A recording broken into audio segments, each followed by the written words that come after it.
Welcome to the Center for Strategic and International Studies. My name is Kimberly Flowers, and I direct our global food security work here at CSIS. If you've heard me speak, you know I speak often about how food security is both a cause and a consequence of conflict. I also tend to talk a lot about why the U.S. government's leadership and investment in global food security is in our national security interest. So you can imagine today why I feel like this report that we're launching on food insecurity, political instability, and conflict couldn't be more relevant, particularly in today's chaotic political climate. You know, we should take a minute and really applaud and look at how global leaders have committed to end hunger by 2030. But I think one of the challenges in achieving that goal is that there isn't the same kind of level of commitment to end all conflicts. And the two are inexorably linked. We all know that conflicts have a devastating effect on sustainable food systems and vulnerable populations and markets, and those consequences ripple out. They transcend borders. So what happens in the developing world, particularly in fragile states, affects us here in the United States. This year, 70 million people across 45 countries will require emergency food assistance because of persistent conflict, severe drought, and economic instability. When you look at, many of you in this room are familiar with the USAID FuseNet program, the Famine Early Warning System Network. If you look at what they've released recently, they say that there are 4 countries that are in threat of famine this year. You have Nigeria, Somalia, South Sudan, and Yemen. It just feels unacceptable to even make that comment. You know, it didn't take me long when I took on this role at CSIS to realize that there are really important linkages to explore between food security, conflict, and national security. I knew I wanted that to be one of the core areas of our focus of our program. It also didn't take me very long to realize that Emmy Simmons was a really important voice in this dialogue, and I'm really grateful that she accepted the challenge to write this paper. Emmy has built a career on food and agriculture and foreign assistance. She has lent her leadership skills and her analytical talents to organizations like AGREE, the Global Panel on Agriculture and Food Systems for Nutrition, and the National Academies for Science. She spent nearly 30 years with the U.S. Agency for International Development, including being the Assistant Administrator for Economic Growth, Agriculture, and Trade. Emmy began her career the same way I did, as a Peace Corps volunteer. And I'm very proud to add to her long list of achievements that she is also now a non-resident senior advisor to the CSIS Global Food Security Project. Emmy?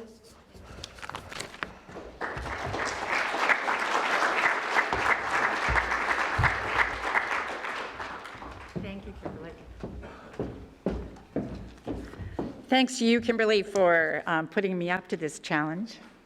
And I am so glad that you were able to find other people who could take care of all the pieces and questions and issues that I probably didn't address as well as should be addressed in this report. So consider this new report on recurring storms to be kind of the first sort of deep dive into this particular topic. Here, hang on, there.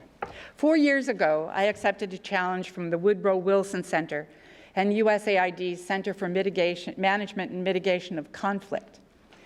These organizations challenged me to carry out a literature review in order to answer 2 really simple questions. The first question, does conflict cause food insecurity? Second question, does food insecurity cause conflict? How hard could this be? I thought I knew what the answers to the questions might be, as I had worked on food and agriculture issues in many conflict-affected, food-insecure environments over my 30-plus years in involvement in international development. I lived in Nigeria during the war in Biafra, and I was deeply involved in USAID's support for Ethiopia's conflict recovery efforts in the 1990s. So I welcome this opportunity to update my understanding of these issues. But the research that I did, which resulted in the paper whose cover you see up there, was, to me, eye-opening. First, it showed that there should never, ever You can repeat after me. Never, ever be any doubt. Conflict always causes food insecurity. All 4 dimensions of food security are affected: availability, access, utilization, as well as stability or predictability of food supply.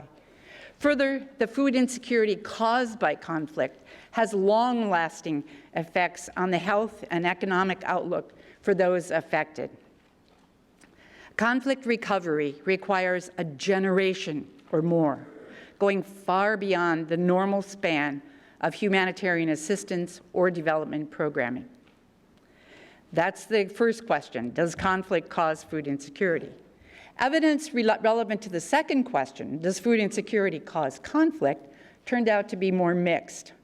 Along with many other analysts, I concluded that food insecurity is rarely a primary cause of conflict. Rather, food insecurity can trigger unrest and conflict in situations where other grievances are already in play. Food insecurity can catalyze action and build momentum toward conflict as part of a national movement or a regional movement. The threat of food insecurity, when access to land, water, or jobs is constrained, helps provide a tangible rationale for the instigation of violence. Further, food insecurity can provide incentives to actively support conflict in hopes that the food security situation your family, your household, is actually experiencing will not get worse. However, more positively, I found that there was more attention being paid to these issues than there had been when I was more active in my career in USAID. Many humanitarian and development organizations were already beginning to develop new approaches to addressing conflict and food insecurity at both community and national levels. I'm delighted to welcome a colleague from Mercy Corps, one of the organizations that I found to be particularly active and proactive in this arena. Academic interest in conflict was leading to expanded exploration of how various aspects of food insecurity might be related to or even driving political instability and conflict. The Busan Conference on Aid Effectiveness, held in 2011, led to the creation of a coalition of leaders in fragile and conflict-affected countries, and they formed something called the G7+. Business communities were increasingly vocal about food insecurity and conflict as risks to business. Military leaders were acknowledging that national security and food security were closely correlated, and that defense, diplomacy, and development initiatives could be more effectively linked. Thanks to the CSIS Global Food Security Project and Kimberly's lead, as she just explained, I have now taken the opportunity to probe more deeply into issues involved in the convergence of food insecurity, political instability, and conflict. I took as a starting point not the first report on harvesting peace, but I took as a starting point what Josette Sheeran, the World Food Program Director in 2008, called the perfect storm. She was referring to the outburst of global turmoil and rising food vulnerability caused by spiking food and fuel prices, political crises, global disruption of financial systems, increased climate uncertainty, and large-scale diversion of a food crop, corn, to biofuel production. For many, the most significant part of the perfect storm was the wave of political unrest that swept across the world following abrupt increases in food prices.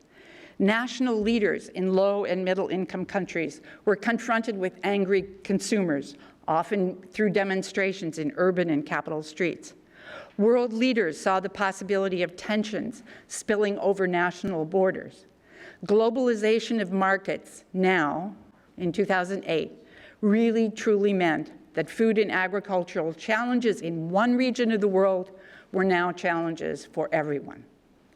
I believed it would be possible to revisit the growing literature on food security, conflict, and political instability to see whether actions taken to quell the perfect storm had succeeded, or whether new clouds, or what I chose to call recurring storms, were likely to appear over the horizon. The L'Aquila Food Security Initiative was the leading edge of the international response to the perfect storm in 2008. Launched by the presidents and prime ministers at the 2009 meeting of the G8 in L'Aquila, Italy, the initiative brought new political commitment and funding to food and agricultural development.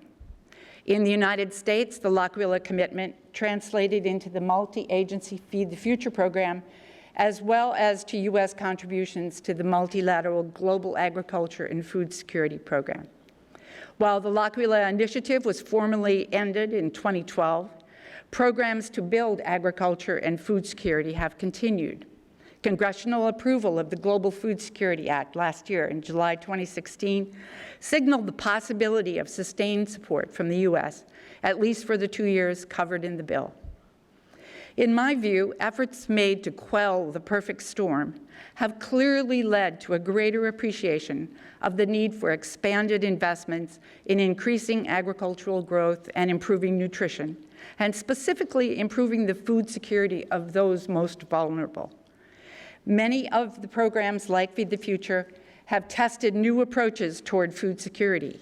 They have, for example, advanced inclusive sustainable development that empowers women and youth, engages private sector partners in collaborative programs, and links smallholder farmers to markets through targeted value chain development. Stories of success are encouraging. I'm sure you all read the AgriLinks program as well as the websites of many of the implementers in this field. Still, the way forward holds many, many risks and uncertainties. And I believe that many of these are likely to generate recurring storms of food insecurity somewhere around the globe. Government institutions, especially in conflict-affected countries, are still fragile. We only have to look at Afghanistan to see that point. Extreme weather conditions and rising temperatures are affecting agricultural productivity. Malnutrition is now a leading contributor to the global burden of disease. It demands action to address the health challenges associated with overweight and obesity, as well as with the long-term hunger and undernutrition. Demographic changes are already transforming markets. Urbanization is reorienting the geography of food markets. The youth bulge is challenging the capacity of labor markets to provide adequate jobs, especially in sub-Saharan Africa, but also in South Asia to some extent. There are new threats to food safety in terms of issues like aflatoxin, as well as zoonotic disease. Economic and social inequities are creating grievances among those left behind, even as the emerging middle class in many low and middle income countries validates progress and the promise of change. Food price volatility continues, and, as I explored in Harvesting Peace, civil unrest and violent conflict are causing devastation in some areas. Global commitments to addressing these emerging threats, these recurring storms, are embodied in the 2015 Sustainable Development Goals. There is, I think, growing agreement that international cooperation is needed to build more productive and resilient households, nations, and food systems. But exactly how this can be done, or how it should be done, is a matter of debate. There is still a little consensus about what will work, where needed financing will come from, and how effective evidence-based solutions can be advanced. Solutions to food insecurity are perhaps greatest and most urgent in the countries that are currently experiencing violent conflict or are struggling to recover from conflict. As Kimberly already mentioned, more people are displaced from their homes today than at any time since World War II. This is a lot of people. The devastating scale and impact of conflict in countries such as Syria is really hard to overstate. In Afghanistan, Nigeria, and Syria, ongoing conflict continues to cause untold hardship and food insecurity for millions. In the paper, I provide thumbnail sketches of each conflict to demonstrate something that I'm sure many of you in this audience already know, that each situation is unique. Each has its own social, cultural, political, economic, and historical traditions that frame the set of options for peace and conflict recovery. But the need to focus on rebuilding food security is common to all. International assistance is and will be critically needed. So I looked to the experiences of several post-conflict countries to explore some of the critical issues that could underpin sustainable food security.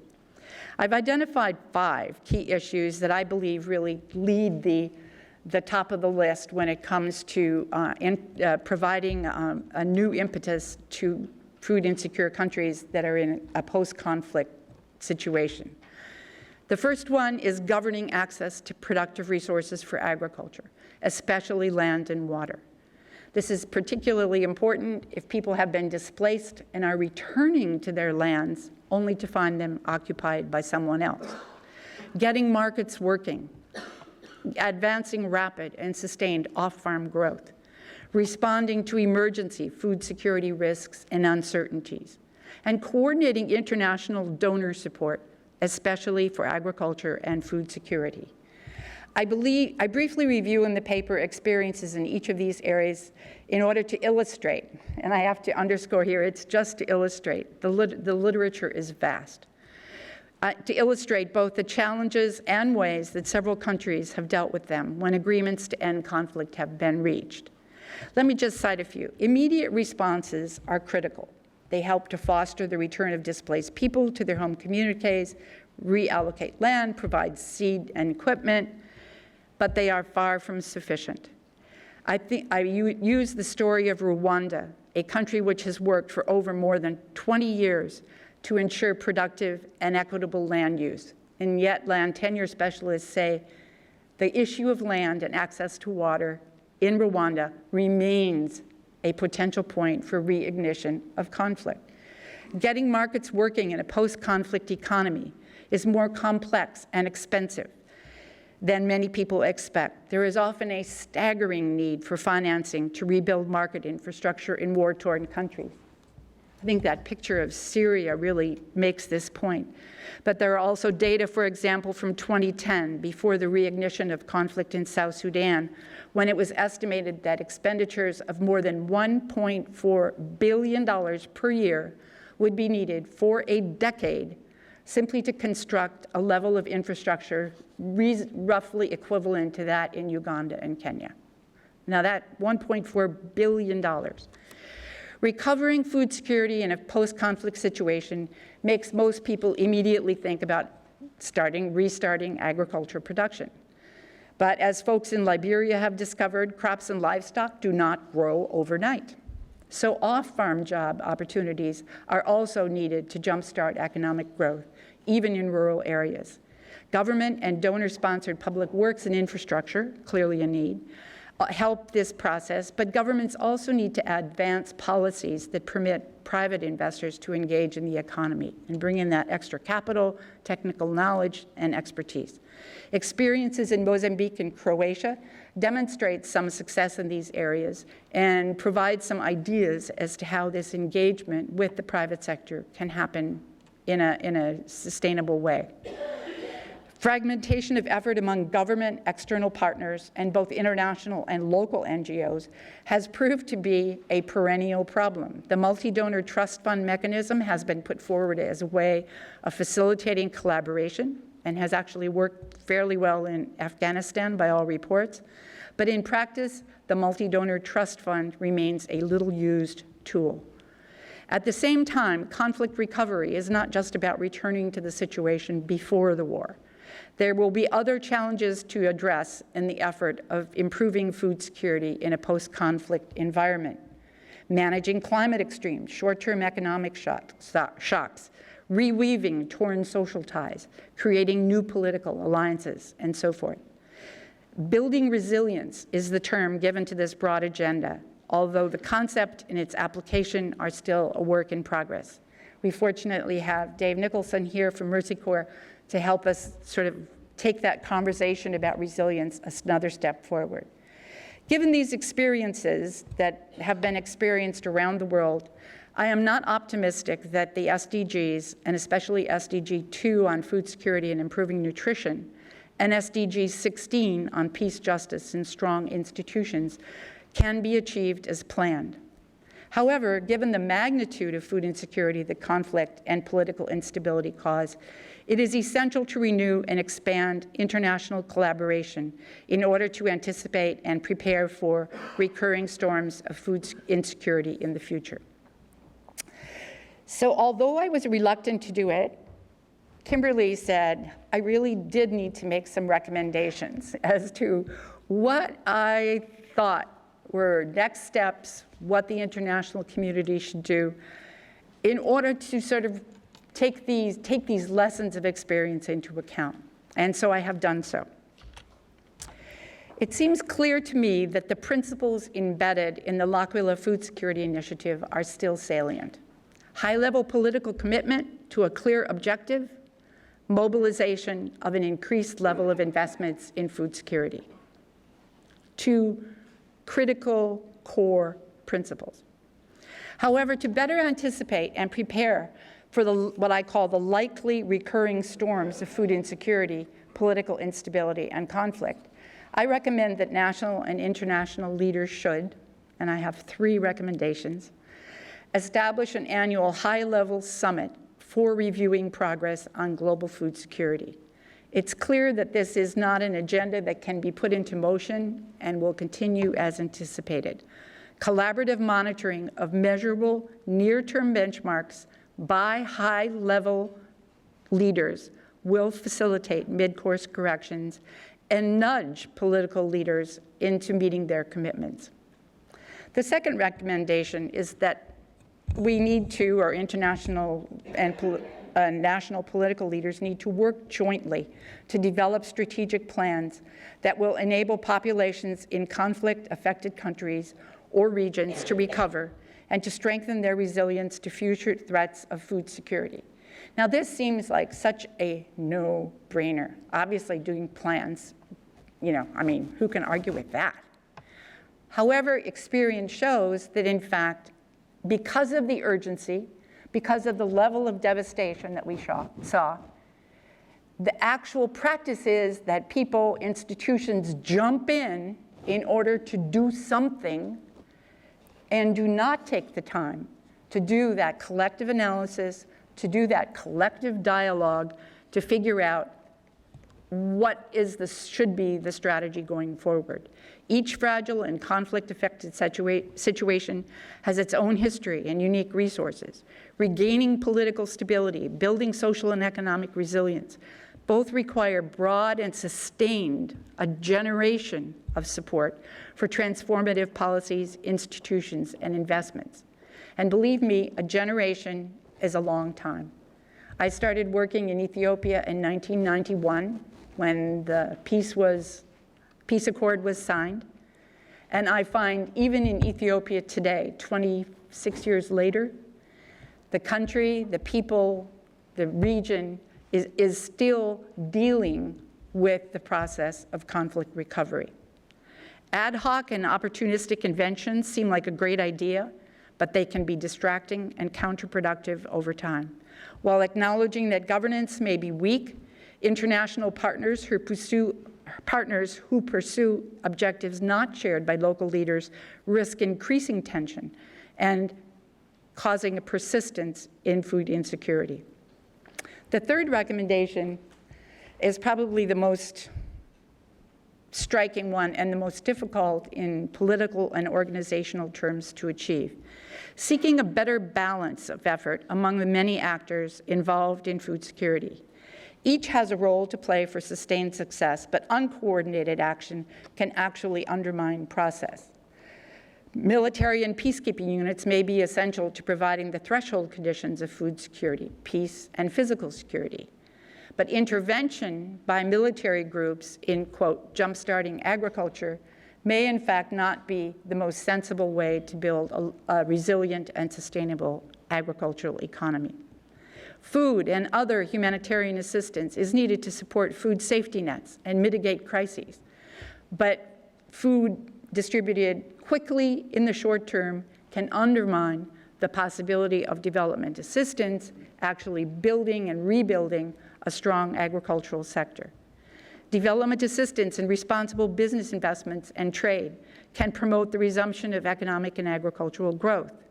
But political leadership must provide the framework of good governance, mobilization of technical expertise, and public financing.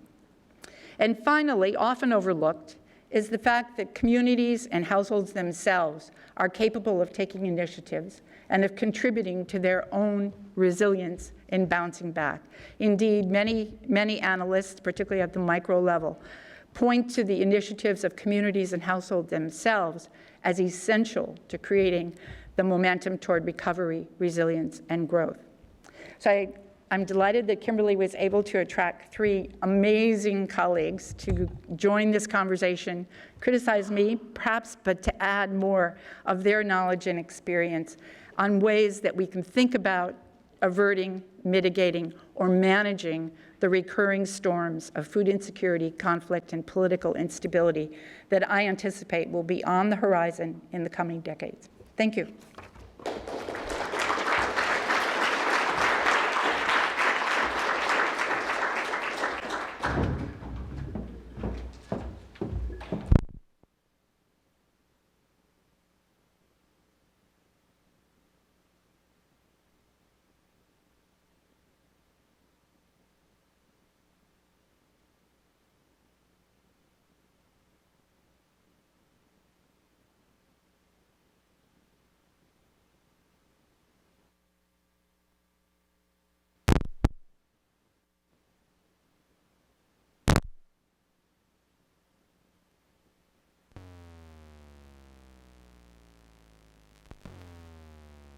Yours, okay. Why don't I start with this one while we sort of sort it out, and we'll see what, we can go ahead and get started with this one, and then we will figure out if these come on, and now they came on.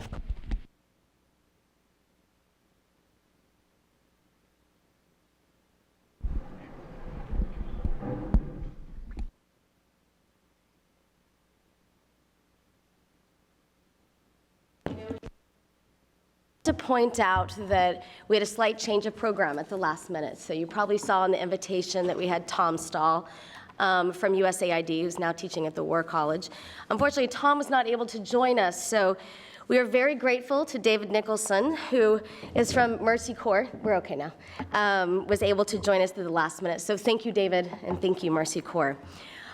Before we get started, I want to remind you all that as many of our events, the end of this will be a big Q&A with the audience and with you. So as we're talking with the panelists, think about what questions or comments you want to add to the conversation. I want to start with a few questions for you, Emmy.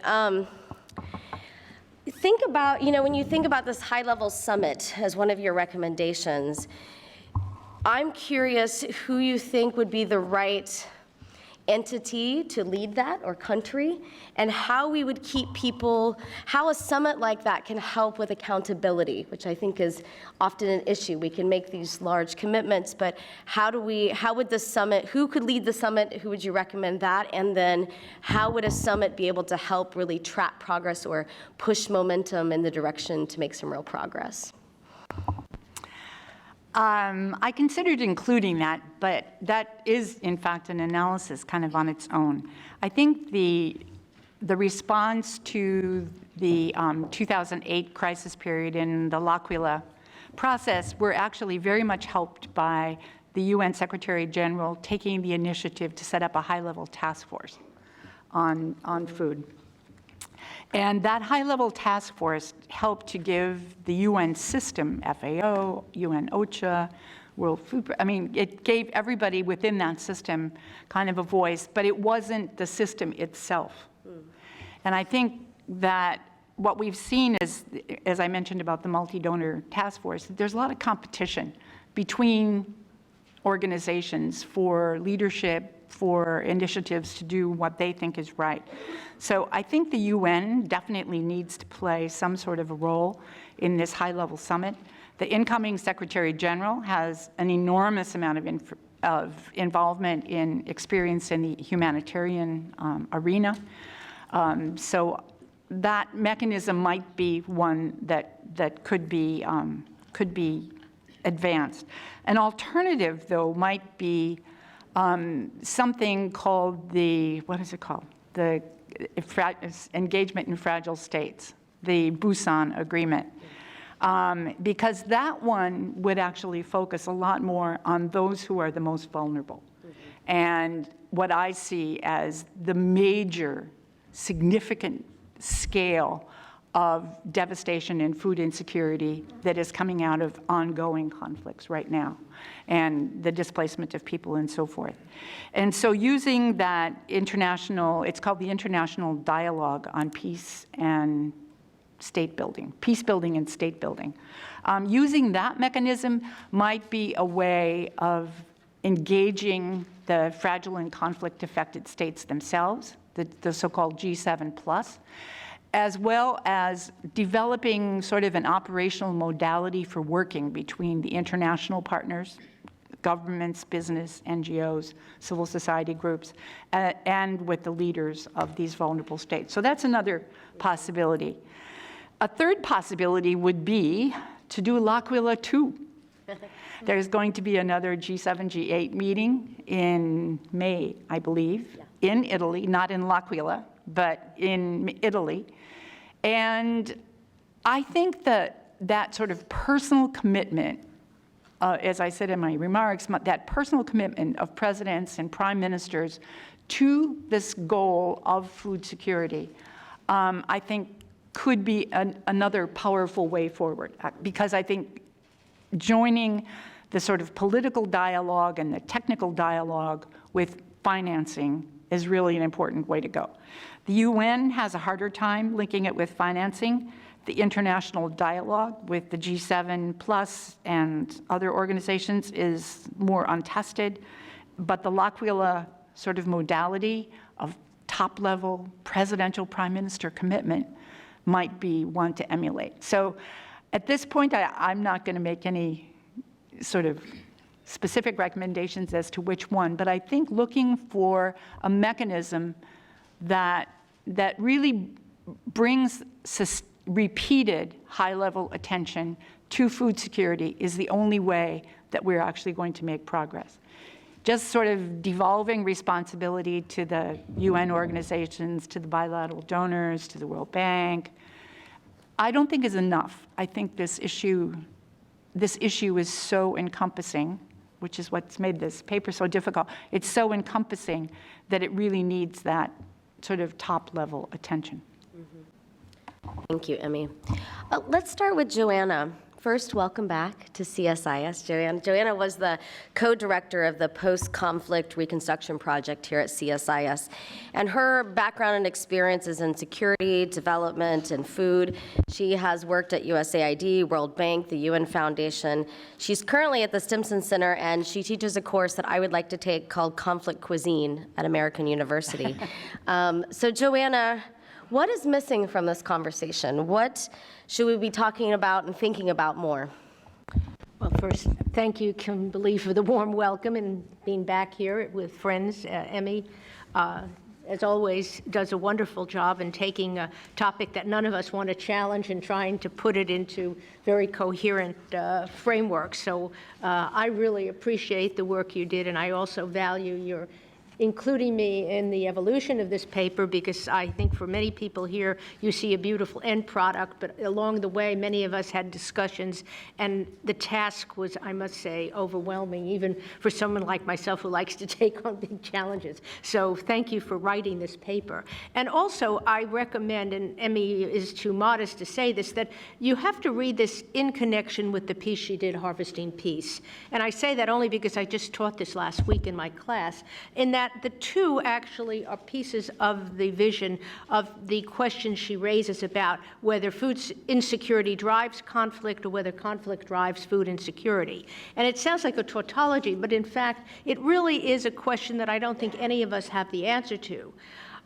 I want to focus on a couple of gaps that I think exist, not because it is a criticism of the paper, but because it suggests new topics where this program and other people can expand on the work that has already been laid down. And as Kimberly said, I started this process a long time ago when I was here at CSIS, and we did this piece. I'm a show and tell person, I'm a teacher, which we did this framework for post-conflict reconstruction called Play to Win. And in this framework, I went back to look at it, it was written in 2001, was that there was no real reference to food security except in the humanitarian component. We didn't even look at it in the governance section. We didn't look at it in the justice section. We didn't bring it into all the dimensions that we thought were necessary for rebuilding. And this then became the framework for State Department's Office of Stability Operations. It was used at AID as OTI evolved. I came out of that office. So my sense is we have come a long way, but what is the main gap? So I see three gaps in this kind of discussion. One is we still haven't answered what role the security sector plays in food security, even though we are talking about the relationship between hot conflicts, reconstruction.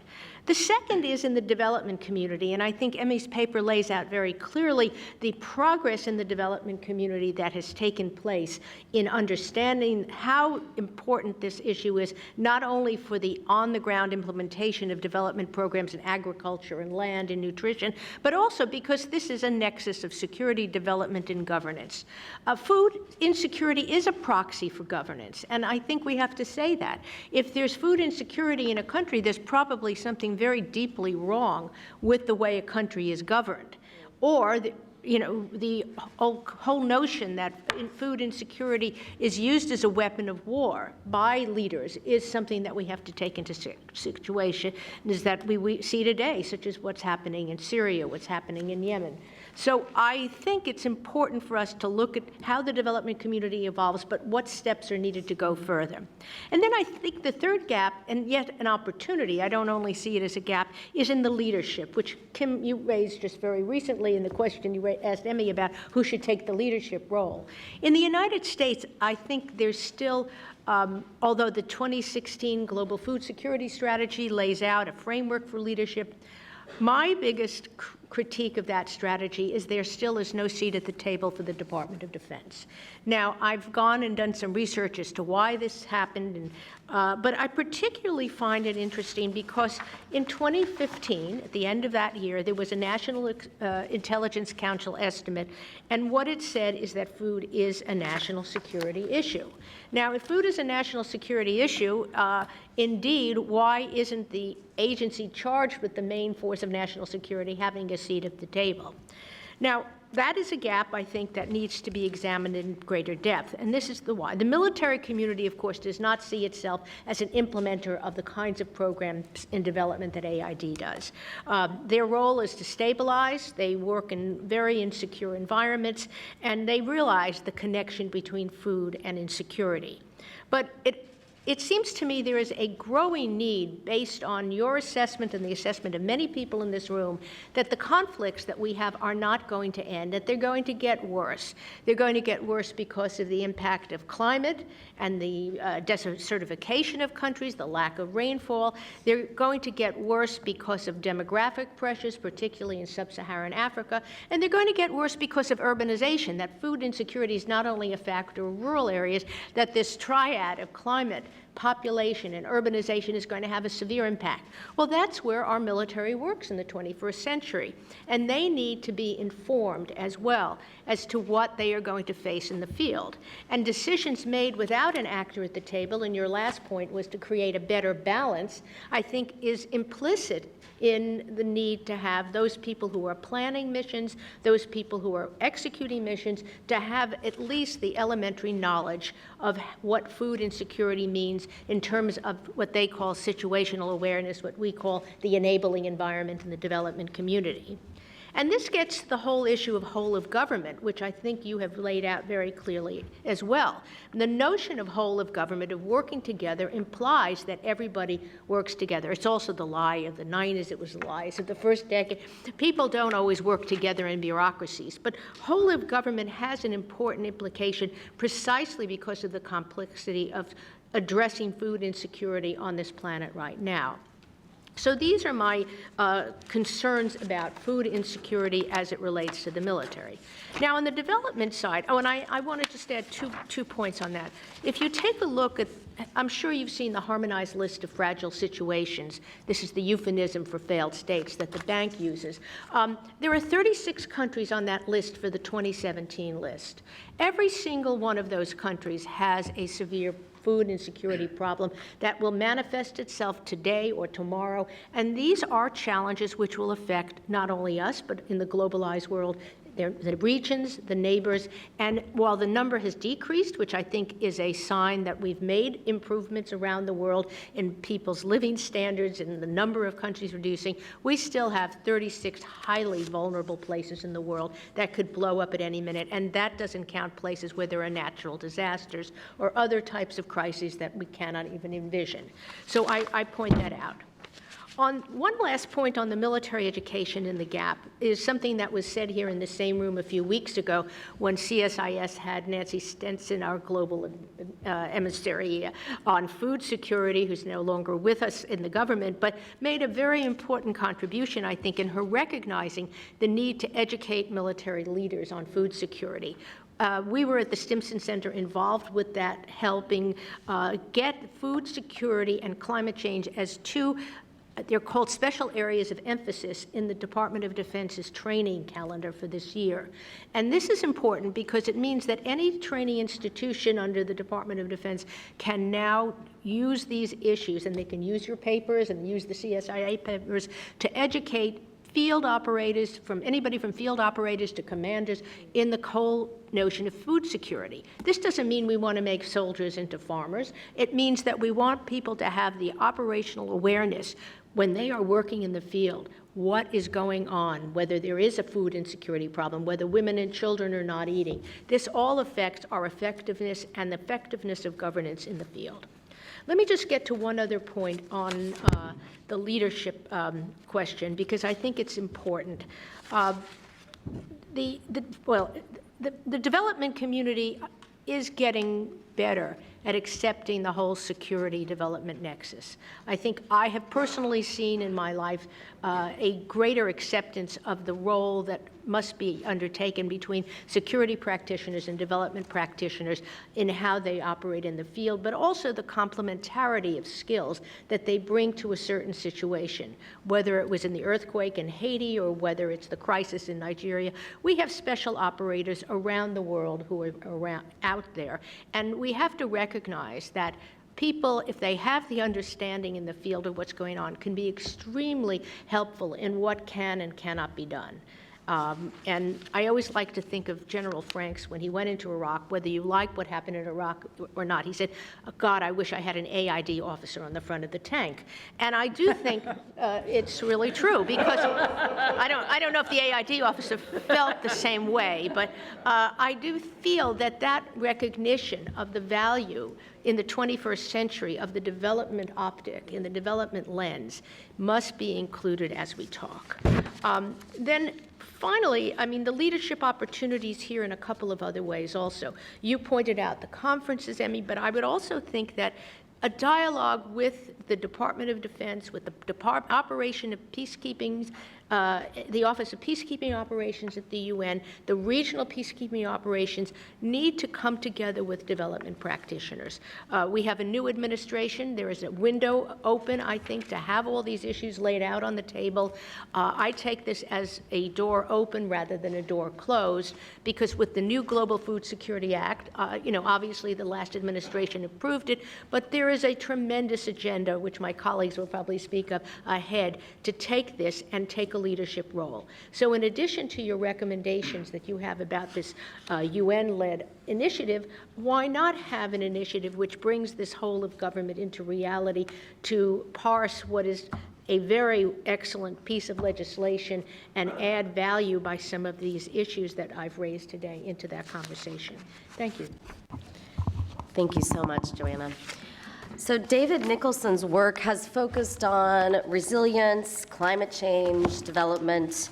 At Mercy Corps, he leads programs working on environment and energy and climate change, and he's the co-lead for the Global Resilience Initiative.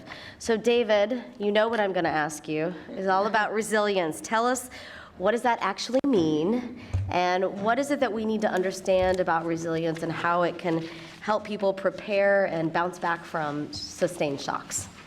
Sure, and good morning, everyone.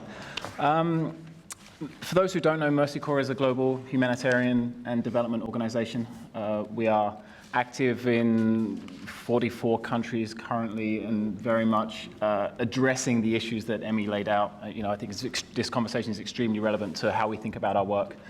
And we started this concept of resilience emerged for a lot of us in the development world after the 2011-2012 drought in the Horn of Africa, and the concept of resilience had been around in many sectors over many years, but it really sort of started to dominate some of the discussions in our world at that point. And we took a step back and had this conversation with ourselves, as an implementer of humanitarian and development programs across the world. Does this mean anything, or is it just a word that we should start using instead of another word that we've been using before?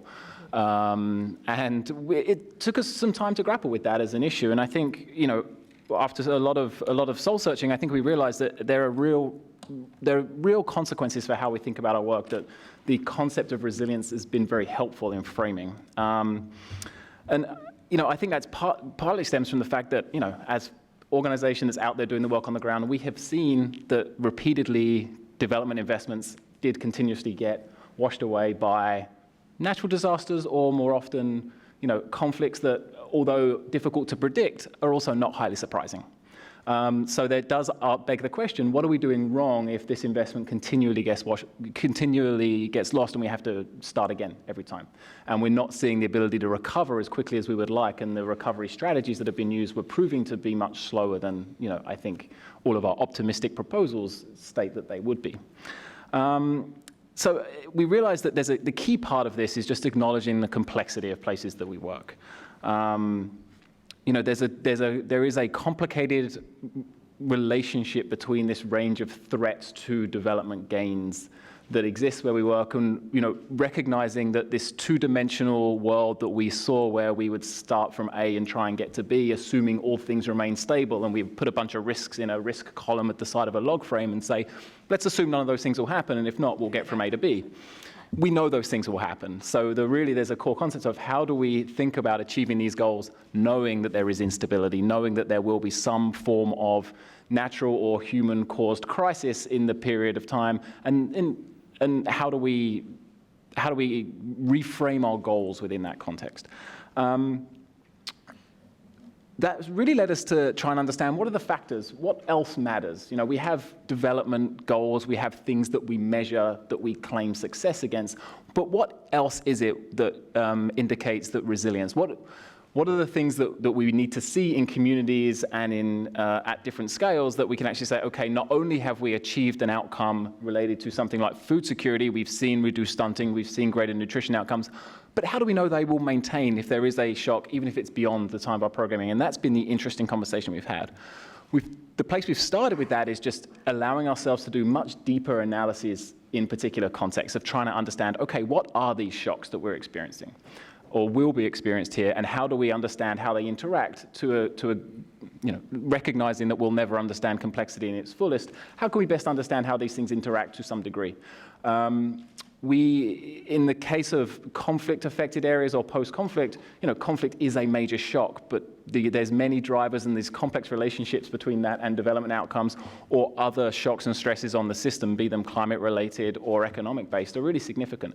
We need to be able to try and understand those relationships. So we've started, from Mercy Corps' standpoints, we've been going through processes that we call strategic resilience assessments that get at one of Emmy's recommendations of take a step back, from a long-term perspective, how do we understand resilience? And what are the factors that are interacting that will put development gains at threat?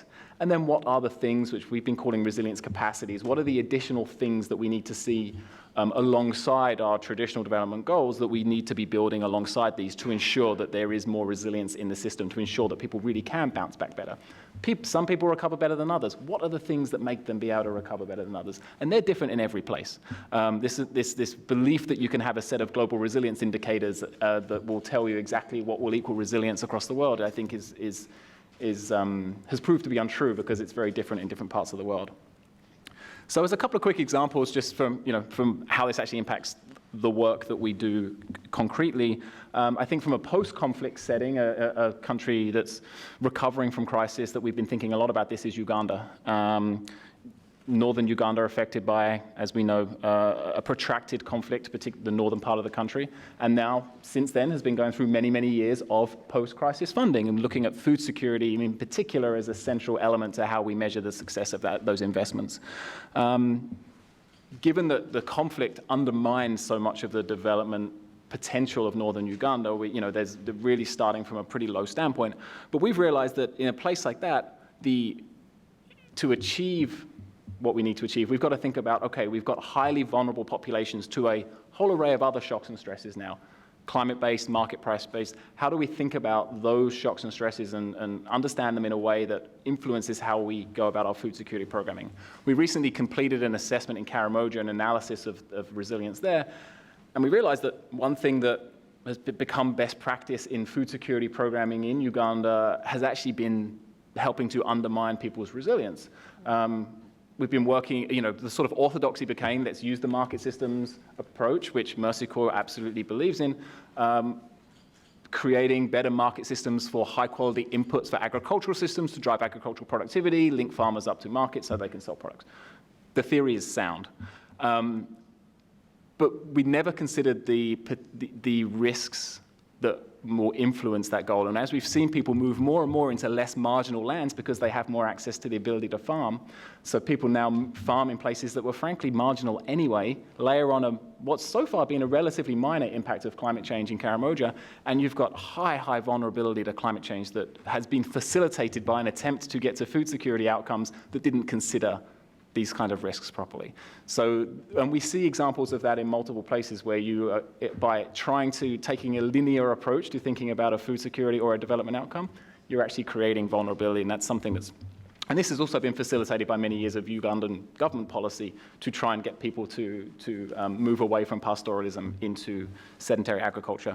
So those are the kinds of things that we have to take a step back and say, okay, so is it just a case of looking at these tangible resilience things that we look at, like climate smart agriculture? Great.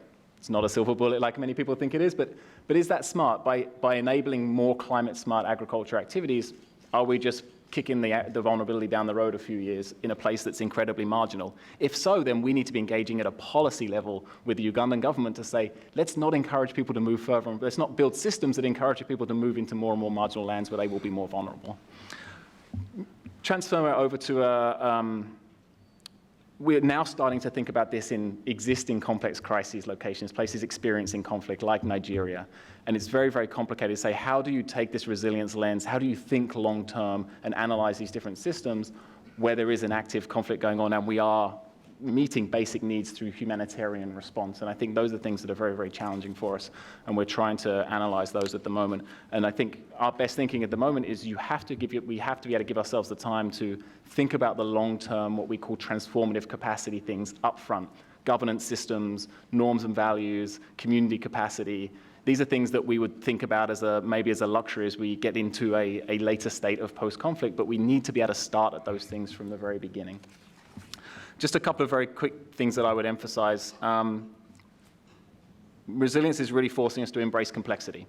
That means that we can't just go out there and do stuff. We have to have better strategies and the capacity to analyze.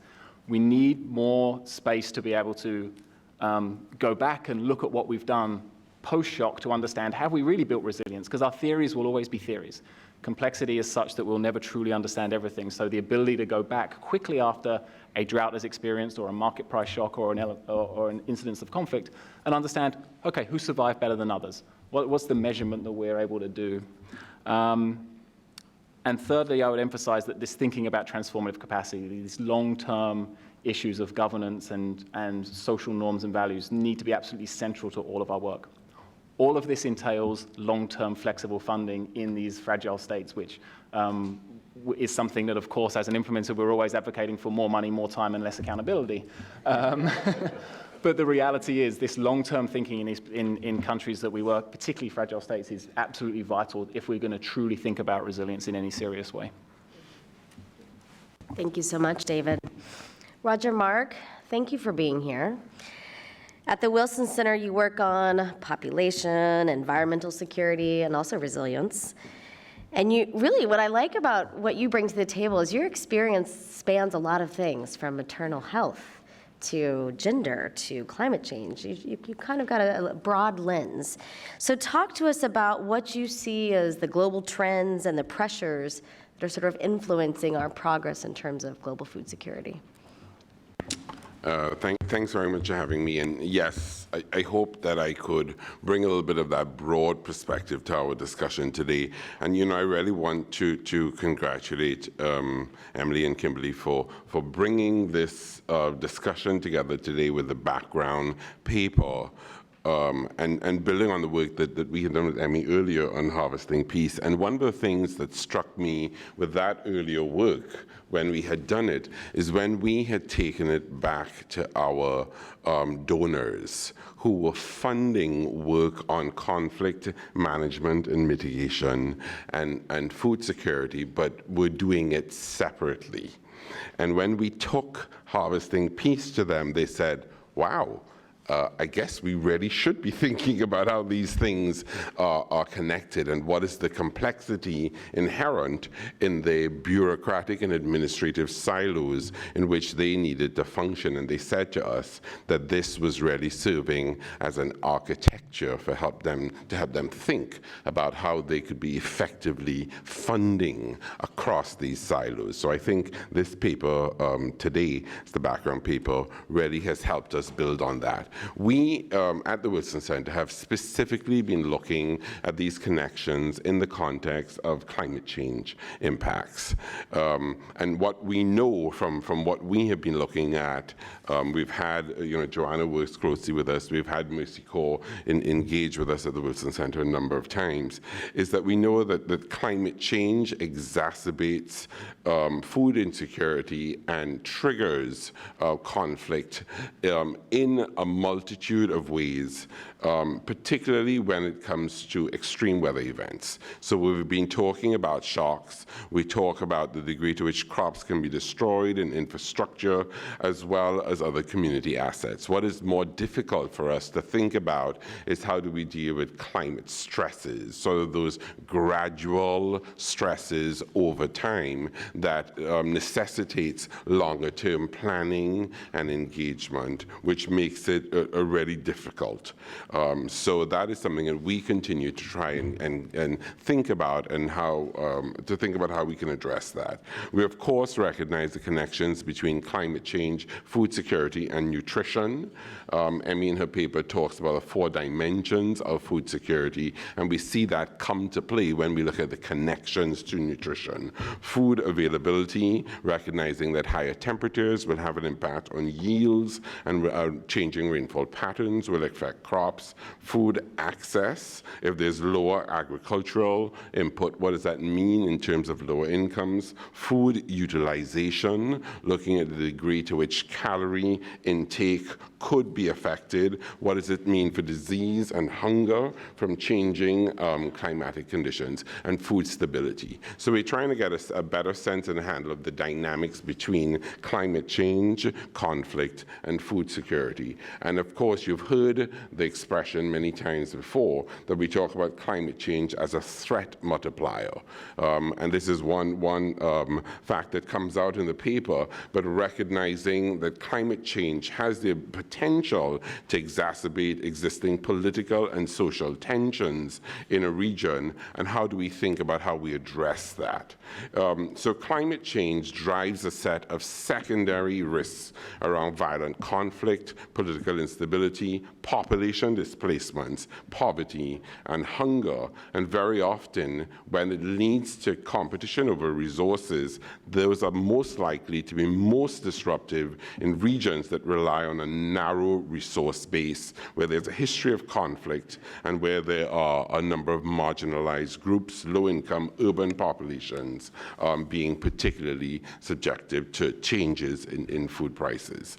So we In the paper, I think in Emmy's presentation, there was a conversation about thinking about the 3 Ds. What does this mean for development, which we've been discussing? Joanna has spoken quite a bit about what it means to engaging the military. The one gap that I see in this conversation on a regular basis, and I haven't figured it out, still trying to figure out what this means, and what does this mean from a diplomatic point of view. You know, I've been engaged with peace builders in sub-Saharan Africa who are on the front lines of this, and they continuously say to me, Roger Mark, we need more diplomatic tools. And I think as a community, this is one area that I hope we could be thinking about. Joanna has mentioned that we have an opportunity now with the new administration, but I think this is something I would have liked to have seen a little bit more in the paper. I think it's very often missing, and we engaged the G7 in a project called A New Climate for Peace, where we were really talking about these connections in terms of foreign policy and diplomacy, and we're hoping that that is work that we will continue. So what we had identified in that work with the G7 was looking at what are the tipping points for these connections, and what we had seen is when there are consecutive adverse weather events, droughts and floods, for example, in more than one major grain exporting nation, it leads to a tipping point. So very important to think about when we can see these happening. When we see grain exporting nations imposing export bans, we have seen that as a trigger, as a tipping point. When we see that consumer subsidies are cut and there aren't enough safeguards for the poorest, we see that as a tipping point. So we have the context of these connections between the triggers of food insecurity, of climate change dynamics, both the shocks and stresses, and sort of recognizing the importance of working at multiple scales. But we're also looking at these tipping points, looking at what this means for our data analysis forecasting, and looking at how do we bring in the levers of the development community, of the diplomatic community, and of the defense community. I'm actually going to turn back to Emmy because I get this question a lot, and I don't have a precisely beautiful, articulate answer myself, but what do you see as the biggest evidence gaps? So, you know, if we were going to write, and I might turn to the other panelists for this too, but if we were going to write another paper, don't worry, I won't make you do it right away, but like, what are the evidence gaps in this that what's the data and the analysis that we need to better some of these arguments? Wow, that is a tough question. I think, in fact, that is a tough question. I think that our panelists here have actually begun to highlight some of the areas where we are seeing a need for more evidence. I'm not going to say an evidence gap, but a need for more evidence. I appreciate Roger Mark's just last point with regard to diplomatic tools. I actually looked hard for where sort of diplomatic efforts, not technical, but sort of diplomatic efforts. And that's kind of how I came up with the really strong point of L'Aquila, which is that it was the prime ministers and the president who kind of signed on, and their ministers of foreign affairs and Department of State had to take on that responsibility. Without L'Aquila, I doubt that State Department would have had a coordinator for food security. It just wouldn't have happened, right? Now, whether, in fact, that role has become comfortable and it has worked out adequately, I think, we can debate that. But I think that's one area. I also believe that, for example, and this is kind of a long-standing issue, is that as the various conference of the parties for the climate change negotiations have gone on, virtually every year that I know for the last 5, 6 meetings, agriculture and food people have kind of organized to try to get food and agriculture, the challenge of food security, onto the table of energy negotiations, and have been unsuccessful in doing so. And so, in fact, kind of a broader understanding of the relationship between energy policy, climate change, and climate change predictions, and not just adaptation, but mitigation and adaptation and innovation in food and agriculture in relationship to energy and carbon sequestration goals, I think is really an area which I haven't dealt with much in the paper, but to me, that is an area both of diplomacy falling short and data in some ways falling short. I guess another area which, there are two more areas actually. One has to, and I do deal with migration a bit, but I think right now the international conversation on migration is heating up in ways that 5, even 10 years ago just wouldn't have been the case. You know, labor migration is now beginning to be seen as an important issue for everybody. Displacement of people following conflict, I think because of the scale of it that you mentioned, Kimberly, I think that has kind of brought a new energy to it. And as we look forward at climate change, people are starting to talk about climate refugees. And that doesn't mean necessarily across international borders, but within borders. So that, you know, as you mentioned, Dave, you know, people who live in Karamoja and really can't expand and find a livelihood in those areas, where do they go? What do they do instead? And that question, I think, is sort of becoming a more salient question in the dialogue. So challenging you on evidence gaps. The last one that I would note is the fact trade policy. I think trade policy with regard to food is, you know, in a constant state of flux, right? There's a lot of concern with, for example, in Nigeria, with restricting imports of food and promoting local production of food in order to increase self-sufficiency. I mean, that's been kind of a long-term discussion. But I think, in fact, the political changes here right now have made that conversation about how trade policy sort of influences, quote, self-reliance, and specifically in the area of food and food security. I think that's going to be a conversation that we're going to be hearing a lot more about. It isn't in the paper, sorry, but you know, in the last couple of months, there's been just a lot more discussion of this, and I think this is going to become, it's not just the volatility issue, but it has to do with this self-reliance, self-sufficiency kind of approach, kind of sort of entering into the public dialogue at a higher level than it has for a while. Great. Joanna, then Roger Mark. I'm not even doing my own microphone correct. Go ahead.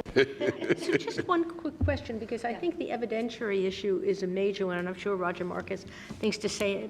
But as a social scientist, I don't think we've lacked for a lot of evidence. The data is not put together in a way which makes it useful to do the complex analyses that we're discussing today.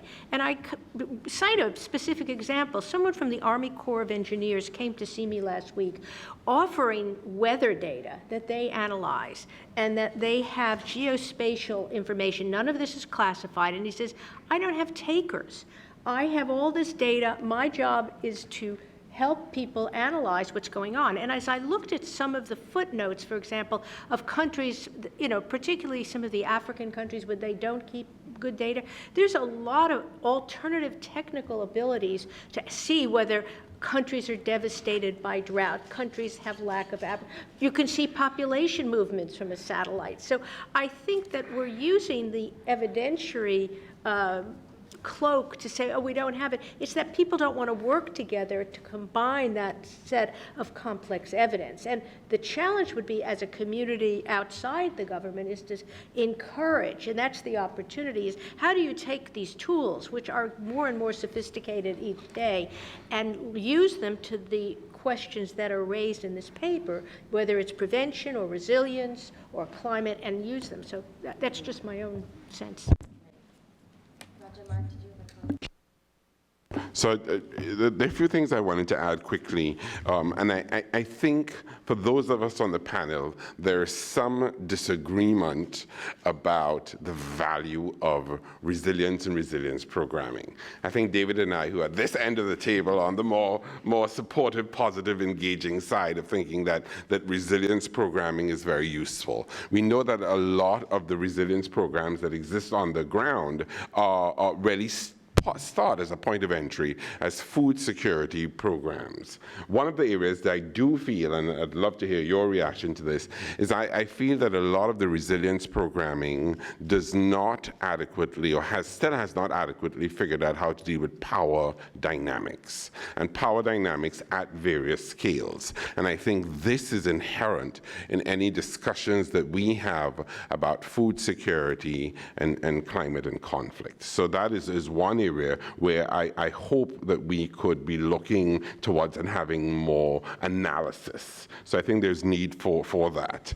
I would also say that I was very glad to hear David talk about unintended consequences of very good food programming opportunities. We refer to this as backdraft, where we see very positive climate change adaptation or mitigation programmings, but have an unintended consequences. And I think we need to do more analyses of these types of programs where these unintended consequences lead to greater instability. I think we need to analyze that more. And I would say thirdly, and I was glad to hear Joanna mention this, we need to think, and I agree with Emmy's recommendation of the high-level dialogue and engagement, but we need to also bring in the corporate sector more. We need to build the better business case for them. They are important influencers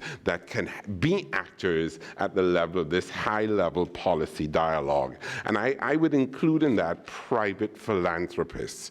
It was quite interesting when you look at the Paris Agreement on climate change, the role that private philanthropists had in driving the agenda forward and the high-level outcomes that came out of Paris. So I think that it's my sense that we have not done enough in that space. We haven't analyzed, we haven't built this business case enough. And I think that's an opportunity for us to reach out and engage the corporate sector a little bit more. Great, thank you. David, you want to add to that? Those of us that sort of see the value and advocate for using a resilience framework, I think the onus is on us to produce the evidence that demonstrates that there is a return on investment. And I think we've not yet seen enough research that enables us to say, okay, this investment was done, resilience programming, a resilience strategy was put in place, and then some kind of shock or stress happened, and we have seen either people fall back less or able to recover more quickly as a response to that upfront investment. The evidence of that is still pretty thin. A lot of this is just theory-based, and in part because the programs are relatively new. And as much as I completely agree with Roger here that we haven't had a lot of studies that look at things like power dynamics, I would posit that that's largely because a lot of things that define themselves as resilience programs are basically just good integrated programs that don't have a clear theory of resilience. So if you don't have that, it's different. If you have a clear theory of resilience, it's pretty hard to avoid things like power dynamics. Right.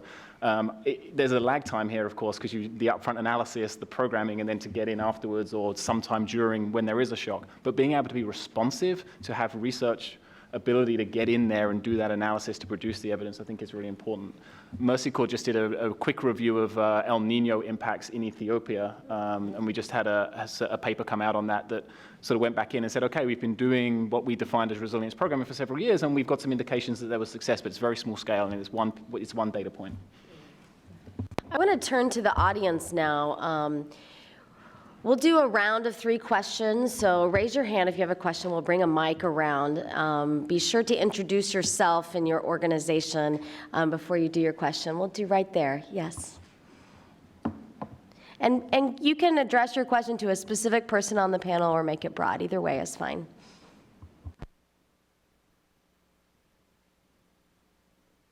Hold on one second. Let's make sure that your mic's turned on. We do a live webcast, so we want to make sure everyone can hear you. Hi, thank you all for coming. My name is Grace. I was formerly with the State Department, and now I work at a youth philanthropist network. And I wanted to ask about USAID's public diplomacy efforts. Going back to the linkage between defense, diplomatic, and development communities, I feel like one linkage is public diplomacy. And I was speaking with a principal, a PD officer and a conflict organization and conflict-inflicted places, and he said AID or development PD efforts or advertising communications efforts need to be amplified for that network to be configured. So I just wanted to get your experience and your insight on maybe using the development tools as a way to elevate the U.S. Public image or the soft power trajectories. Other questions? Yeah, right here. Hi, I'm Lynn Brown. I'm now an independent, having formerly worked at the World Bank and the World Food Programme. I think the one I haven't sort of heard so much about today is politics. And to stay away from it in this country, I am going to use a different one. I'm going to use Somalia, which I didn't see sort of discussed. Now, David referred to the Horn of Africa crisis, which was huge in Somalia. But the World Food Programme wasn't really operating there at the time. Why not? Well, because donors require complete accountability for every dollar, pound, or euro of funding. So the WFP board ran scared and largely pulled out, because how do you monitor all aid in a country like Somalia at the time? So they were sort of out. And in a post-discussion at the board after the crisis, one country member was brave enough to say, are we at fault for this situation happening in the first place because we weren't there? But the other side of that is when aid flowed. It flowed when we had a statement of a famine. But actually many people would tell you there was never a famine in Somalia at the time. There may have been in individual villages, but there wasn't a famine at the time. So why was famine declared? Well, maybe because, and you can tell from my accent, my own country had a major problem making aid flow, because a couple of months before that, they'd kidnapped some elderly people who'd saved their money to buy a yacht to sail around the world. And what happened? They went past Somalia and got kidnapped. And it was all over the papers. So for the UK to actually offer aid to Somalia for the Horn of Africa crisis was really not politically going to fly. But of course, if there was a famine in Somalia, that would be different. So less than 24 hours after a famine was declared, UK aid money was committed. We all know it doesn't go at that speed. So how do we actually, it's all very well to say objectively what we should do, but how do we move objectivity? And certainly on food security, there is a human right to food. So it's pretty clear there's an objective side.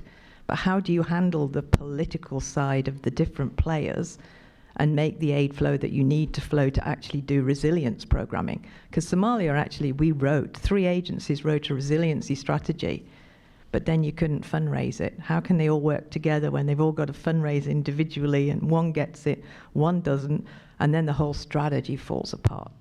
So. Thank you so much. See, now the hands fly. This is great. Let's go right here to the front.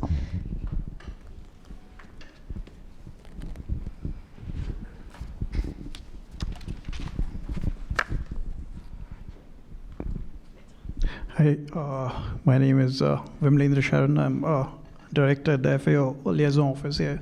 So congratulations first to Emmy for this publication. There always will be gaps. I'm sure you put 4 people on the table for discussing the Bible, and they'll find gaps in the Bible also. So the study is very well conceived and well done. One area which I think you also touched, but very briefly in your remarks later, was international trade.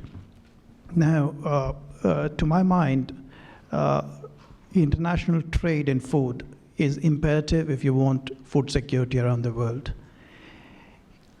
I say so because not all countries will have the same comparative advantage growing food, and therefore you need to trade. But in this era of conflict and fragility, and not in this era of this world of conflict, which is not going to end in the near future, how do you ring fence this? How do you de-link, let's say, political instability from food security? How do you build a shield around it? Resilience is one path, but that path itself also is impacted by this constant fragility and conflict. So till the time food is used as a weapon, how do you really get around to addressing this crucial question of saving lives and livelihoods of people who are living in this fragile and conflict area of the world, which percentage-wise is rising day by day? So perhaps it's not even a recurring storm, it's a persistent storm. Thank you. Thank you so much. Let's go ahead and start answering some of those, and we'll come back to the audience in a minute. Emmy, you want to start us off for the last question since it was addressed to you, and if you want to touch on the other twos, and then we'll go down the panel. Sure, thank you.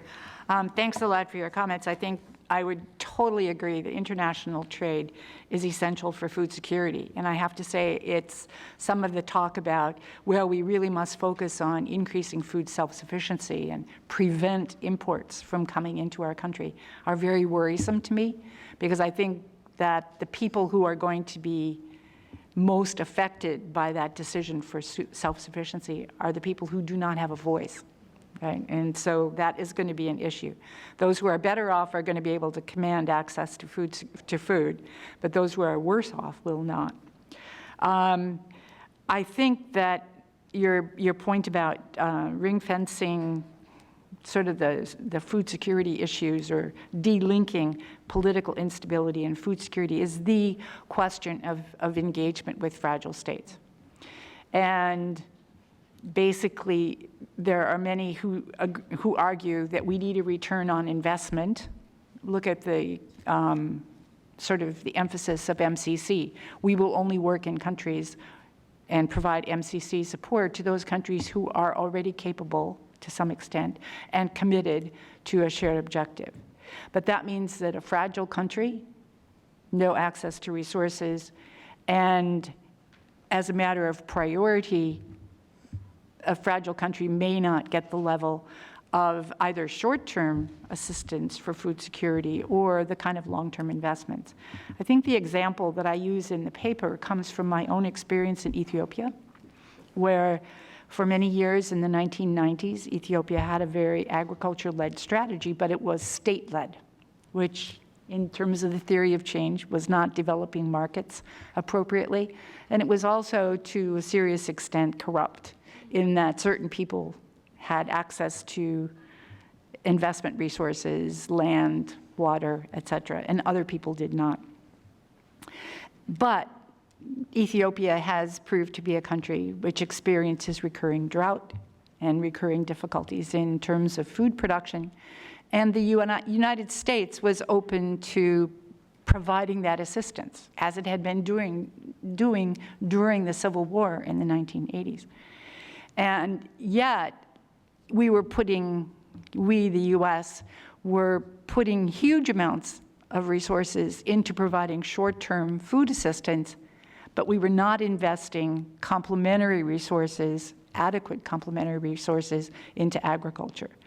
And I know US, because I was part of the initiative, undertook a dialogue to say, well, we may not agree with every single agriculture policy of the government of Ethiopia, but certainly we need to partner with them, we need to work with them, we need to support those initiatives which are going to increase both their productivity and their resilience in order to somehow break this cycle of food assistance but no agriculture assistance. And I think in Ethiopia that has actually been, to some extent, accomplished.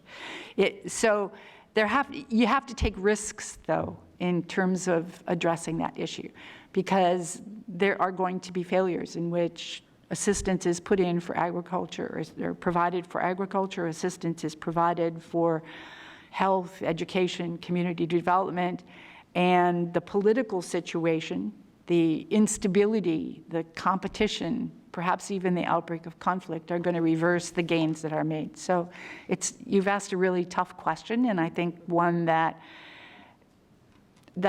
is part of sort of the challenge of figuring out where those storms are going to be, the recurring storms are going to be the most destructive, and taking a bit more risk in terms of international assistance than we have before. The question on public diplomacy that was from over there, I'm not sure I actually have the answer to that. For a long time, the U.S. Agency for International Development has been, or was, there was a little break, was prohibited from actually communicating with the American people using USAID resources. The idea was that the resources for USAID should be used internationally, and that if they were used in the US, it would just be propaganda, and that wasn't a good idea.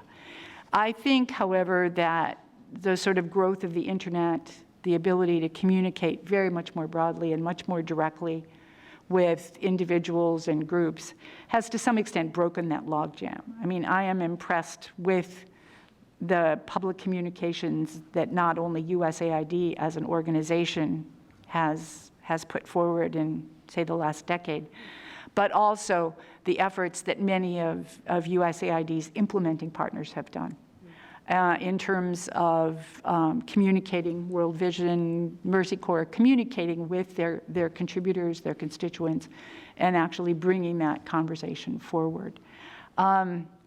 It still is, you know, is that the appropriate role for USAID to educate the American public?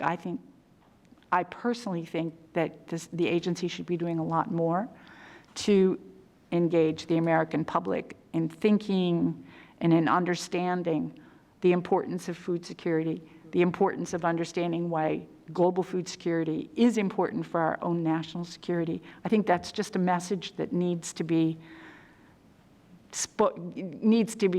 discussed in several different ways. But I'm not exactly sure where the legal boundaries for that conversation are right now. Maybe you probably know, actually. And then Lynn's point on politics, yeah. Roger Mark, can I just throw it to you, though, because I think that you had Dan Maxwell, who has just written an amazing book on Somalia, at Wilson Center last week, and it would be useful, I think, if you took on that question. I didn't attend. Sorry, they should put me on the spot. I didn't attend Dan's presentation, so I'm not quite sure what he engaged in. But in terms of looking at politics, I think any time we have we work with analysts or researchers or policymakers in this space, the issue that always comes up is the divide between the development and humanitarian community. And is that a real divide? What's the continuum?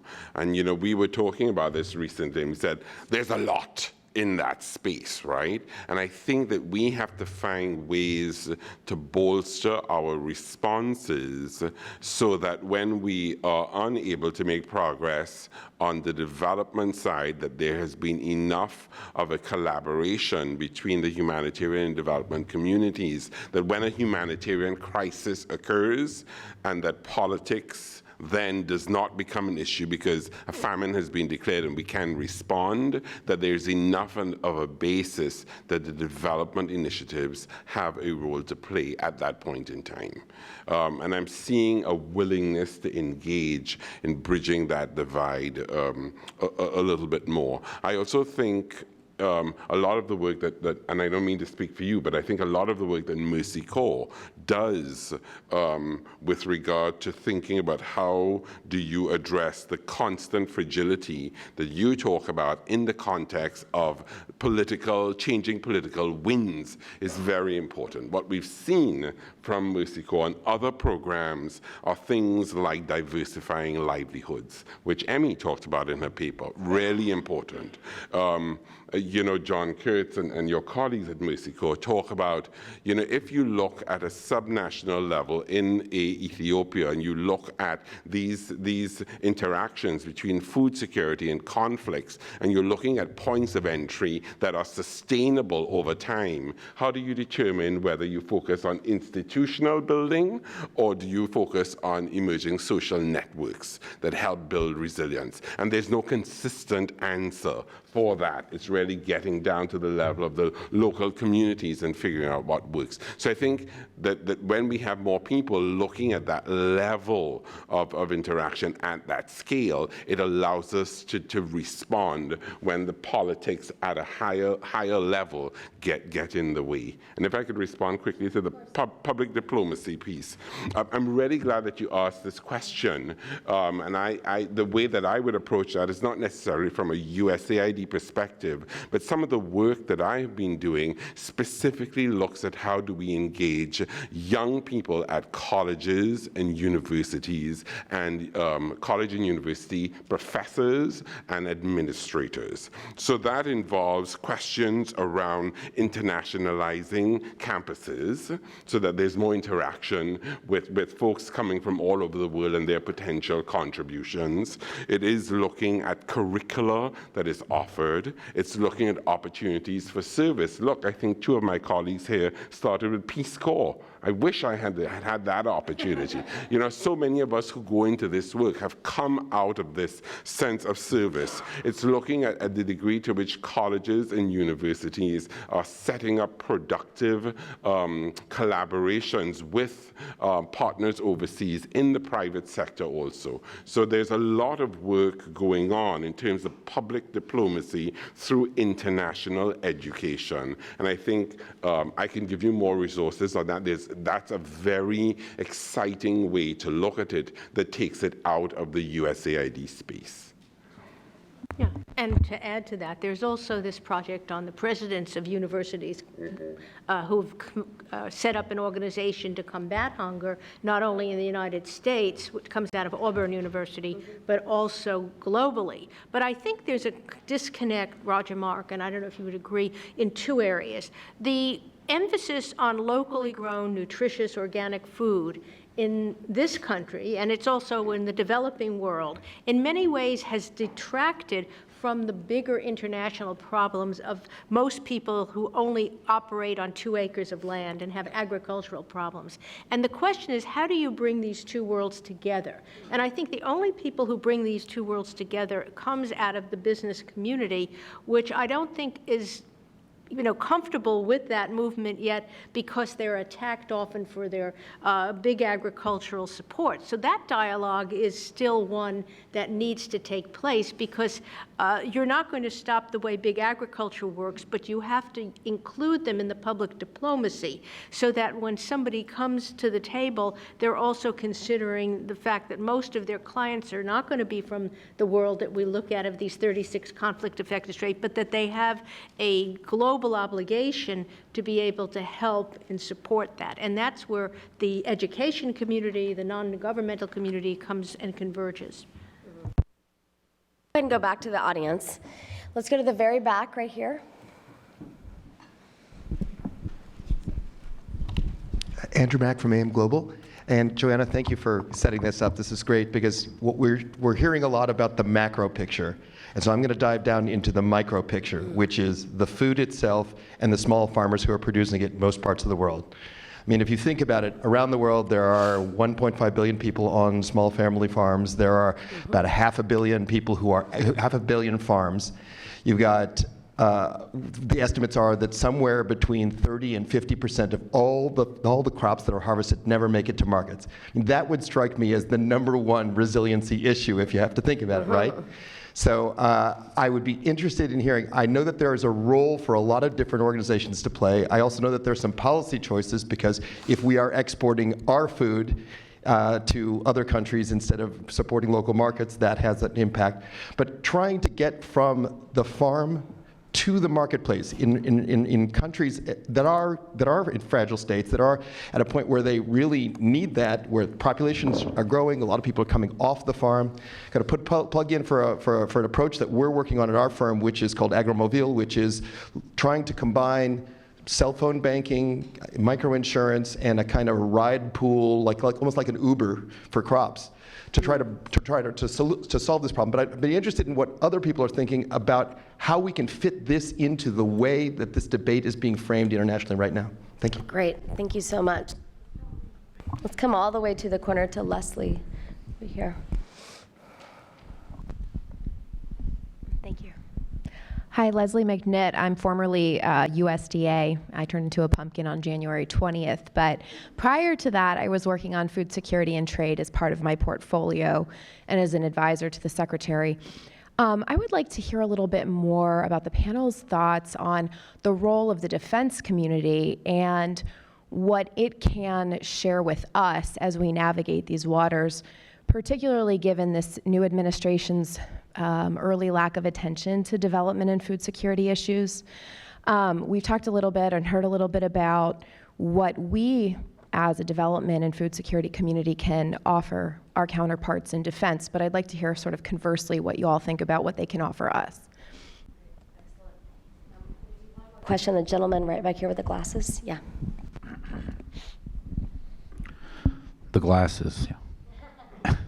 My name is John Lewis. I'm best known in this town as having run Emmy's Office of Agriculture and Food Security in the previous century, the last 3 years of the previous century. Then I retired and got into climate change, and was in the blue zone of the last 2 COPs, and I was pleased about the upsurge of new organizations that do or do not talk to each other on climate-smart agriculture. But there and elsewhere, there's these sort of elephants in the room that don't get on the table. One is land reform. You know, the governments choose not to discuss that. Land is the last ditch of a patronage system in these not-so-elected governments. And you want to have a meeting, you can't really get that on the agenda. It's too complicated, there are too many conflicting systems, we need more studies. But you get down to the second elephant in the room is women generally aren't allowed or encouraged to own agricultural land in most of, say, Africa, with the exception perhaps of Uganda, after decades of USAID work focused on that country in the good old days. And yet women, as is a follow-on to the last question, do more climate-smart agriculture. It's sort of a fact of the gender division of labor. When you want a perennial crop or more biodiversity in the field, which develops food, soil fertility at an amazing rate, it's generally a women's domain. And we could go on in the data and how that follows up. That doesn't come up at these high-level meetings. But my question gets to, how could you structure what Emmy's talking about, which is, you know, great. It's absolutely on target. And I don't see much about the OECD, and she knows I'm going to say this because there are not many West African examples here. 40 years ago, the OECD, not the Donor Assistance Committee, which is, again, a meeting with a lot of talk and studies, but some operational units below them in that system with the G7 and the G20 donor countries partnered with a regional organization in West Africa, and that was 40 years ago. 30 years ago, they started the Food Crisis Prevention Network, which is a study of dealing not just with food aid, but some of these larger questions, which led to some land reform in Niger and Burkina Faso and a green up of 12 million hectares into a climate-smart approach, and so on and so forth. You don't see many West African countries in this report. And you see a lot of East African countries where the regional organization didn't partner with the OECD, partly because the Commonwealth system didn't want that to happen. And here's a plug for the OECD, and that's my question. Thank you. In the interest of time, why don't we just go all the way down, and you start first, and we'll just keep going if you want to answer those questions. Go ahead. Sure. I'm going to leave the question on what the Department of Defense and defense interests can do to help navigate food security waters. I'm going to leave that to our expert here, Johanna. I do want to just go back to the issue on trade and the issue of food loss between farms and markets. And I really can't underscore strongly enough a renewed attention to infrastructure and the construction of infrastructure. This has been kind of an issue that I think USAID has had insufficient resources to deal with for 3 decades, and that MCC has perhaps broken the dam a little bit on with regard to U.S. support. But I think this is, going forward, going to be one of the biggest challenges that we face. There's a new book out by Hellebrand and Morrow at the Peterson Institute for International Education, in which they identify 2 major issues for this century, one of which is food, and the second of which is infrastructure. Because, and they don't underscore the relationship between the two as you did, but I think it's definitely there. And that will be a question. My fear is that it will turn into a zero-sum game. Do you invest in agriculture and food systems and the food environment, or do you invest in agriculture pure and simple? I mean, in infrastructure pure and simple. So I think that it's an important question and an important area for focusing. What I also note, though, is the historical record on the relationship between trade and food security is that the only countries who do not improve their food security as a result of trade are countries that are too poor to be able to afford to import food. So there are some great data on this, and there are, I think, 8 countries in Africa in which food security in terms of availability has not increased at all because they simply do not have the foreign exchange to be able to purchase food. So that's an important area.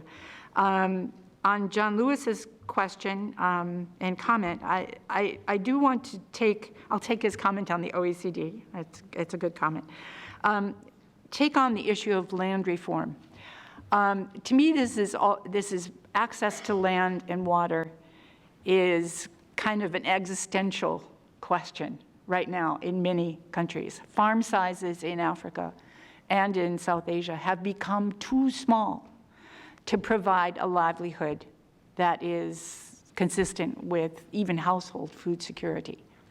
So this existential threat is out there, and I am pleased to see that many people are beginning to respond by getting into the land reform discussion in a much more aggressive way. But I'm not sure somebody asked a question about diplomacy. I'm not sure that our diplomatic approach in terms of discussing this issue of sovereignty, right, has proceeded far enough down the road for the problem to actually be resolved. Rwanda is demonstrating how difficult it is. They're being very creative about trying to link productivity of land, livelihoods of people, and the stability and environmental quality of the country together. And but I think, as I read their experience, they are demonstrating just how hard it is. You know, what is it, a quarter of the population has less than 0.4 hectares? It's very difficult. So I think the issue of the patronage system, which is a story that there's a lot of, and I didn't quote it all, but there's a lot of data coming out of Afghanistan with regard to the landlordism in rural areas and what that is or is not doing for family food security, political stability, and conflict. And so I think, again, I think you've put your finger on a question going forward that is literally going to be a recurring storm that could simply wipe people out. So I think that it's an important thing. The question of women owning land, I think, is an important one, but I think that the larger issue is actually the one, because it's so political and it's so embedded in national sovereignty definitions, is going to be kind of, over the long term, the most important. So with that. Well, I'll just give you some quick examples of where I think the defense community can inform and contribute to the debate. And I would say at the beginning that the first thing, now that we have a new administration, is someone has to take charge of this issue inside the Office of Secretary of Defense.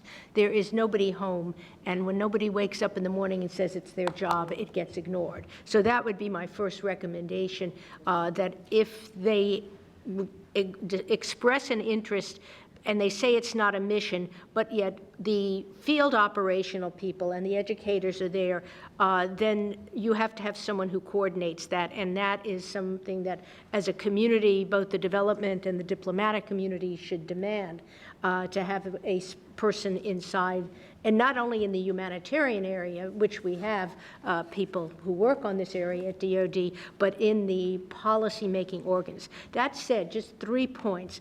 All of the combatant commands regionally have people interested in food security, because in the planning division, AID about a decade ago set up these senior development advisors who come in and work with commanders. And they are really, in interviews I did for AID about 8 years ago, those individuals, if they were lost, would create a real problem in the planning operation. And the problem is AID does not have enough staff to keep as many people as DoD would want, and that's why the educational component that was recommended and now approved is so important, because you've got to train people who are in the field, who are planners, to include food security in that. And there's also a prevention component, which I think people overlook. As we do more special operations, as we have people deployed globally in many of these places that are often not known to most of the public, the prevention lens through which a person with some information can tell you, look, there's a terrible crisis that is coming because of drought, because of inability to access food, because food doesn't come to the market, can at least inform the people who are the development experts or the implementers to start positioning, whether it's the UN or the United States. These are the roles that I see. Great. Roger, Mark, or David, do you want to add anything to the questions that were asked? Go ahead, David. Yeah, just quickly, since somebody sort of refocused us on the micro issue, which gives me something credible to say, so I'm going to jump in on that. I just wanted to sort of respond a little bit to your point that this focus on smallholder farmers, it ends up being sort of fundamental to a resilient strategy in most places that we're operating. If food security is one of the ultimate well-being outcomes we're after, then the resilience components for smallholder farmers is absolutely fundamental. And there's lots of great tools, techniques, technologies out there right now that we can and should focus on, things like food storage systems, productivity techniques, climate smart ag. All of these kinds of investments are really important to resilience. And we've increasingly learned that these are the tangible, sort of visible pieces of resilience, but they only ever function and scale if we're also at the same time looking at these less visible capacities that we want to see that tend to be around, and I'm going to nod to my new friend over here who answered this more eloquently than I would, but things around land reform, things around gender roles and norms that underpin the success of these more tangible things, and we need to be looking at these two at the same time if we're able to harness the promise of mobile payment systems and asset financing and all of these things that are now available, but to do it sort of in an inclusive manner in a way that does build resilience truly. Roger, Mark, go ahead. Sure. If I could just add a quick comment. I wanted to build on the comment around gender and land tenure, and wanted to go back to your question earlier, Kimberly, about a gap, and then our comments, I think, on the panel with regard to population and population dynamics. So we have talked about urbanization, we've mentioned youth and age structure, we've spoken about migration, and now we have gender. And this is one area where I feel there has not been a careful analysis, looking specifically at population dynamics. So a few years ago, I was working at an organization called PAI, Population Action International, and we did an analysis globally looking at parts of the world of high population growth, declining agricultural productivity, areas of water scarcity and water stress, and we worked with climate modelers to develop an index to look at the low ability to adapt to climate change impacts based on 17 physical, social, and economic indicators. And what we found globally was that there were roughly a little bit more than 20 global population and climate change hotspots where food fragility was quite significant. Food insecurity was quite insignificant, and the average population growth in those countries was 2.2%, which is beyond doubling, and that those countries on average would double in about 30 years. So if we are looking at how we address these questions, we have to be more systematic in addressing questions around population dynamics. We, a few years ago at the Wilson Center, looked at the Feed the Future countries, the priority countries that had been established, and we looked at them again through a demographic lens. And we saw that based on the priorities that had been established by Feed the Future, that there was going to be a 20% increase, more than had been projected when those countries had been identified in population growth in those priority countries. So just to say, this is an important dimension. We very often pay lip service to it. It just so happens in many of those countries, many of those women don't have land tenure. So there's a question of scale, but we need to pay more sophisticated attention to population dynamics in this context. Great point. There's a lot to think about. It's a big topic. I want to give a huge round of applause, especially to Emmy and our panelists for today.